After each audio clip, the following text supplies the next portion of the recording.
क्षितिजावरुनी महाराष्ट्रावरी दिव्य चमकला तारा, अंधरुडीचा इथे थांबला बलशाही हा वारा, अंधरुडीचा इथे थांबला बलशाही हा वारा. नमस्कार. सूर्याप्रमाणे तेज दिसणारे व्यासपीठ, चंद्राप्रमाणे शीतल छाया देणारी परीक्षा आणि चांदण्याप्रमाणे चमकणाऱ्या माझ्या मित्रमैत्रिणींनो, माझे नाव पूर्वी सुधीरराव साखरे. मी संत गाडगे बाबा यांच्याविषयी माझे मनोगत व्यक्त करणार. भुकेलेलं अन्न, तहानलेलं पाणी, भुकेलेलं अन्न, तहानलेलं पाणी, बेघरांना आसरा, मुक्या पाण्यानं अभर, आणि गोरगरिबांना शिक्षण, हीच आहे आमची पूजा आणि हाच आहे आमचा रोकड धर्म. आपल्या असणाऱ्या मर्मातून सांगणारे एक अक्षरशून्य तत्वनेता तसेच समाज सुधारिके चळवळ हाती घेणारे संत गाडगे बाबा यांची आज जयंती. यांचा जन्म 23 फेब्रुवारी 1876 रोजी अमरावती जिल्ह्यातील शेनगाव इथे झाला. त्यांच्या वडिलांचे नाव झिंगराजी जानोरकर असे होते. त्यांना दारूचे खूप व्यसन होते. ते दारूच्या इतके आहारी गेले की त्यांच्यावर काळानेही झेप घेतली. डेबूजी लहान वयात स्वतःच्या बापाच्या प्रेमाला परके झाले. ते वारल्या कारणाने घरची परिस्थिती खूप हालाकीची होती, तर ते त्यांच्या आईसोबत त्यांच्या मामाकडे राहायला गेले. मी त्यांच्या जीवनातील एक तुम्हाला किस्सा सांगू इच्छिते. ते एक दिवस पूर्णा नदीच्या पात्रात आंघोळीसाठी गेले होते, तर त्यांचा कमरेला बांधलेला 1 रुपया नदीच्या पात्रात पडला. आधी 1 रुपयाला सुद्धा खूप महत्व होते. आता तर आपण 1 रुपयाला महत्व देत नाही, साधा 10 रुपयाला सुद्धा महत्व देत नाही. तर त्यांनी 1 रुपया खूप शोधला पण त्यांना मिळाला नाही. तर त्यांच्या मनात एक देवूजी चमकला आणि म्हणाला, अरे आपलंही जीवन एक दिवस 1 रुपयासारखं असेल, कधी आपल्या हातातून निसटून जाणार, आपल्यालाही कळणार नाही. तरी आपण समाजहितासाठी काहीतरी देणं लागतं, समाजासाठी काहीतरी केलं पाहिजे.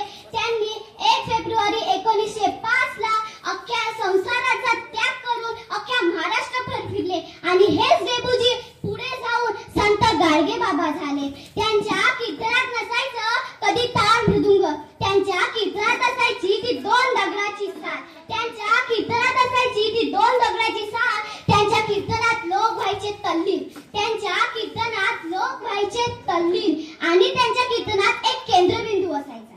त्यांच्या कीर्तनात एक केंद्रबिंदू असायचा, तो म्हणजे माणूस. ज्यांच्या कीर्तनात तो प्रश्न निघायचा तो त्या माणसाच्या जीवनाविषयावर होता आणि ते प्रश्न बाबांनी स्वतःहून अनुभवले सुद्धा आहे. ते प्रश्न त्यांनी बाबांनी अनुभवलेला आहे. दारूमुळे आईचे गेलेले सौभाग्य बाबांनी अनुभवलेलं आहे. दारूच्या थेंबामुळे सरकाराच्या घासात गेलेलं मामाचं शेत बाबांनी अनुभवलेलं आहे. संस्कार अंधश्रद्धेमुळे त्यांचे प्राण्यांचे जीव त्यांनी हे असं अनुभवलेलं आहे. ते कधी शाळेत गेले नव्हते, कोणत्याही विद्यालयात गेले नव्हते, पण त्यांच्या सुखाची बाराखडी आणि दुःखाचा पाढा तोंडपाठ होता. बरं का, आता इच्छा मुलांना नसेल, बाराखडी पाठ नसेल, फाडे पाठ नसेल, आहे का? आहे का? नाही आहे. असे होते ते. त्यांनी समाजासाठी पानपोळी काढली, त्यांनी शाळा उघडल्या, असे कार्य त्यांनी केले. कुठेतरी असे एक ठिकाणी असे म्हटले आहे की अंगावर काठी, एक गोधडी, हातात काठी आणि एका हातात खराटा, असे व्यक्तिमत्व नटलेले संत गाडगे बाबा. कणकण करुनी कोटी केले, कन्न खर्चिला स्वहितासाठी, कणकण करुनी कोटी केले, कन्न खर्चिला स्वहितासाठी, गोपाला गोपाला देवकी नंदन गोपाला, झाडूनी परिसर कीर्तनाच्या माध्यमातून मन साफ करणारे संत गाडगे बाबा यांच्या जयंतीनिमित्त मी पूर्णत्वास विनम्र अभिवादन करते आणि माझ्या भाषणाला पूर्णविराम